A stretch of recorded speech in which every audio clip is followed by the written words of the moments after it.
Allah Akbar. It's important to remember that you can criticize the actions of a government without hating the people.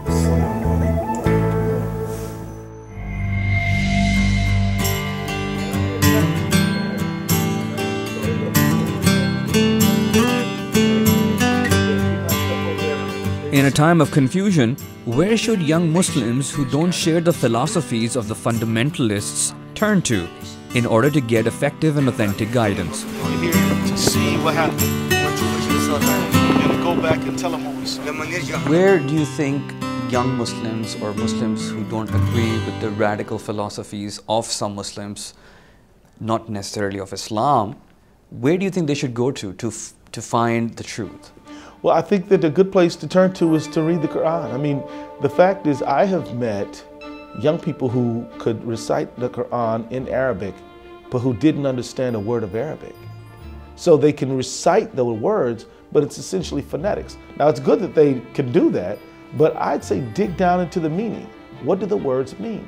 And then understand the hadith and understand the cultural and the time and understand these things that are critically important to having a good grasp. And then read Islamic history and read about how Islam was not a fearful society looking backward, but was a courageous society looking forward. A society that was talking about technological innovation, talking about exploring the world, talking about getting to know new people, and that the way Islam spread was primarily not by the sword, but by a good example. People who were doing trade, people who were reaching out. And this is the way that people said, you know, this Islam, you seem to be a serene, fair-minded person. What helps you be that way? Tell me more about it.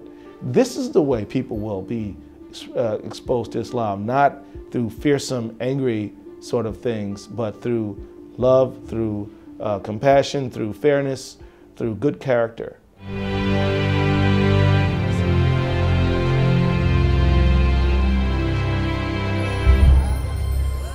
With Gaza assuming iconic significance throughout the Muslim world, according to Congressman Ellison, it is imperative to take stock of the strategic consequences going forward for the United States, as well as for the Israelis and the Palestinians. If you were to support the people of Palestine, would people in the States criticize you as an anti-Semite? Well, some people might, but I've been vocal in my calling for meeting the humanitarian needs of the Palestinian people, despite what anybody might say. Now access to medical facilities for many people, 1 million people cut off from electricity, 800,000 cut off from water, very, very serious challenges. And I don't care who doesn't like it. I'm going to continue to raise the cause of the people who are suffering. We must meet the humanitarian need right away. And we've got to address the political context in which the humanitarian crisis emerges. You know, I mean, the humanitarian crisis didn't happen by some force of nature. It happened within a political reality, and the world cannot allow this political reality to continue to exist.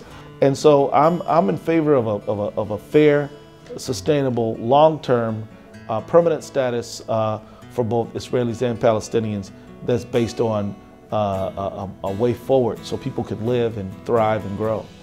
Would it be okay to say that people in the House or people in Congress have nothing to fear from you being a Muslim? You've always tried to bridge people together, so there's nothing to be afraid of from Keith Ellison. You know, let me tell you, I think anti-Semitism is horrible. It's wrong. It's morally repugnant. I've been to Poland, where I went to Auschwitz, where Jews were incinerated and killed in the Holocaust. I've been there myself. I've been to the Holocaust Museum here. I'm a opponent of anybody who would try to push anti-Semitic ideals.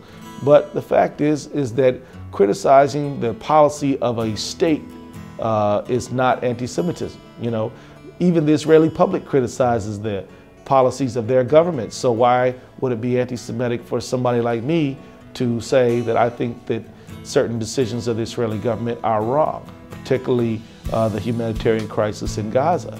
So I think that this is something that we've got to be careful for. We've got to make sure that we're opposed to anti-Semitism, opposed to racism, opposed to Islamophobia too, opposed to sexism. We all need to stand for justice for all humanity.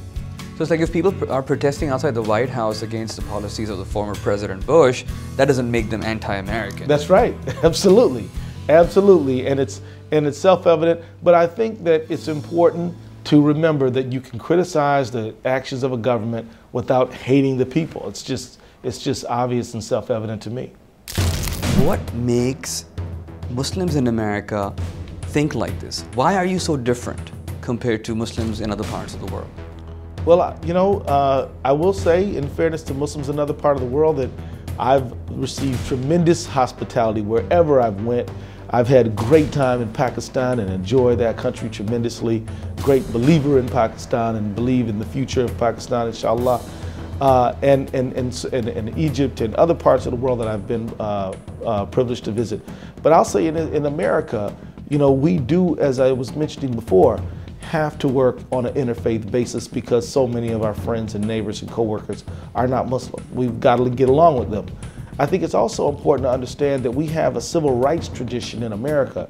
America was a slaveholding society. For 243 years, you know, people who were black were not able to live on a basis of equality with people who were white. But no country from outside the United States came to fix the problem. Americans fixed the problem ourselves through a civil war, through a civil rights movement. And basically what leaders like Malcolm X and Martin Luther King did in the civil rights movement is not say America's bad. What they said is the words of the founding fathers are not being adhered to. We called the people the segregators and the racists and the discriminators to be more loyal to the words in the Constitution and the Declaration of Independence. You know, it says in the Declaration of Independence that all men are created equal, endowed by their Creator with certain inalienable rights, among them life, liberty, and the pursuit of happiness. Well, if somebody were to deny American the right to pursue life, liberty, and the pursuit of happiness, they would be the ones operating outside of the American tradition. So what we did is we called them to be more American, if you will, and to let go of discrimination, to treat people on the basis of equality, to allow people greater opportunity. And so we find that this requirement of equality and opportunity and fairness is rooted in the Quran, rooted in the Muslim tradition. It's not the new invention of the West or America. These are age-old traditions that we have and can therefore go back to.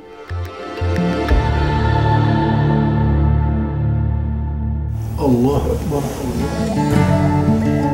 You can get more with a positive approach than a negative one.